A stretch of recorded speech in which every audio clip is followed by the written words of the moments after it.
Pravzaprav šport mi je v rehabilitaciji prinesel način življenja in to mi je dalo tudi neko spodbudo, da lahko kot invalidna oseba naredim neke vrhunske rezultate in prinesem domov tiste medalje, ki so pač tako zaželjene. Samo vztrajnost. Ker strelec preden se izoblikuje, mislim, da traja 3, 4, 5 let, da prideš nekje na nek nivo. Takrat se pa potem začne tudi delati, oziroma takrat se začne kome to vrhunstvo in takrat je treba potem res dati vse od sebe oziroma še potem kakšne psihologe in te zadeve. To so že potem tiste finese, ki potem vrhunstvo tudi izoblikujejo. Da se da vse doseči, če le hočeš. Če hočeš delati oziroma če hočeš nekam priti, da si nastaviš neki cilj in seveda potem, ko cilj dosežeš, potem je tudi poplačan ves trud, ki si ga naredil do takrat.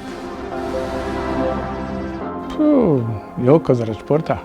Mislim, da je bilo to, ko so igrali himno v Koreji, že dolgo nazaj, to je že skoraj pred 20 leti, so se solze utrnile, ker sem pač postal svetovni prvak na tleh mojega največjega rivala iz Sydneyja. Trenerka je posebna zato, ker jaz mislim, da ona živi za strelstvo, živi za tekmovalce. Vsaj od takrat, tistega leta, ko je začela ona delati, mislim, da se razdaja na vseh straneh in daje tudi smisel v tem parastrelstvu in vsem nam, ki še vztrajamo v streljanju in nas spodbuja, daje motiv v življenju oziroma strelstvu.